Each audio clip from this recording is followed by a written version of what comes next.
With the pandemic finally subsiding, it seems like we're finally gonna get back to the activities that we all love. Show yourself! Nightlife, dining out, paying obscene amounts of money to do drugs around a bunch of strangers while we watch someone press a play button in the distance. But there's one activity that might still be doomed. That is, unless you can find a way to convince more people to pay $30 to $50 to watch the latest spandex-clad superhero punch through walls in slow motion while eating days-old popcorn, rather than watching it in the comfort of their own home.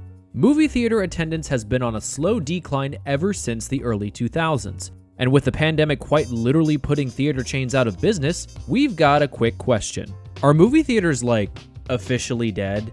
And I'm not talking about Gandalf, Captain Barbossa, Emperor Palpatine dead, where they come back. I'm talking good old-fashioned Disney parent dead. Because we all know those sociopaths stack a higher body count than Game of Thrones. Just saying. You're a monster!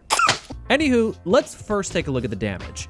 Thanks to the pandemic, movie theater attendance went down 71%. That ended up costing the global film industry an estimated $32 billion. To give you an idea of how much money that is, that's NASA's entire annual budget plus $10 billion. Beloved chains like the ArcLight and the Alamo Drafthouse went belly up, and the US's largest theater chain needed an over $900 million bailout from investors just to save itself from going bankrupt.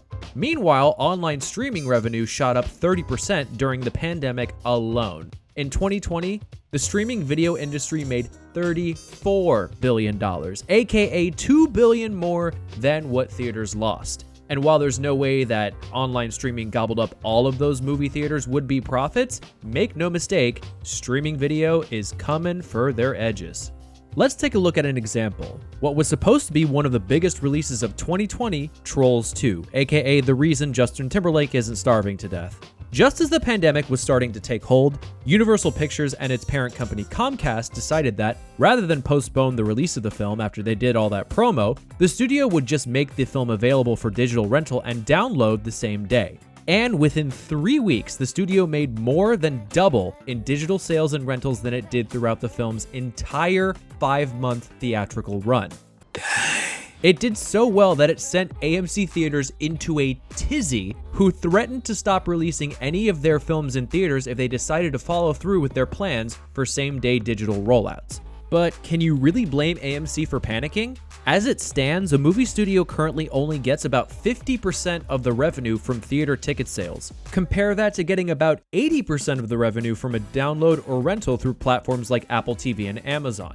That's because movie theaters these days are owned by different companies who have to bear the day-to-day costs like keeping lights on and hiring people to clean after those assholes who just leave their trash in the theater. Seriously, what the f*** is wrong with those people?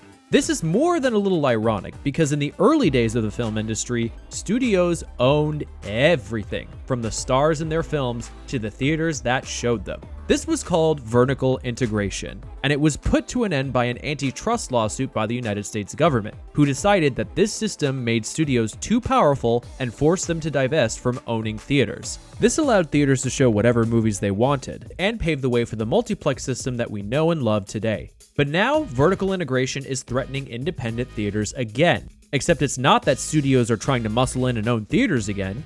Instead, major studios are now owned by media conglomerates that also own their own streaming services. This is how you get major releases like Mortal Kombat and Godzilla vs. Kong streaming on HBO Max the same day they're being released in theaters. But there is good news. Some people do seem to be eager to return to theaters, even if there are still some limits and restrictions on capacity. Godzilla vs. Kong still made almost $50 million at the box office in its first week. And in countries like China, who, let's face it, did a much better job managing the pandemic, box office records are being shattered even as a virus was running rampant in other parts of the world. That said, it does look like the American theater-going audience is going to be considerably smaller. In a recent study, 20% of respondents said that they have no intention of going back to theaters to watch movies, with another 10% saying that they are unlikely to return. And that's why theaters are pulling out all sorts of stops to try to entice people to come back. In addition to practices like paperless ticketing and assigned seating that came as a necessity during COVID, chains like Cinemark and the newly financed Alamo are introducing features like staggered seating, recline seating, new concession options, concessions delivered to your seat, and even their own companion apps offering the kind of featurettes and commentary tracks that you'd normally only get from home video. And with theater audiences likely to shrink and all those screens available, you can also expect a rise in private screenings, which is something that many chains like AMC did to float themselves through the pandemic. And they were a pretty big hit.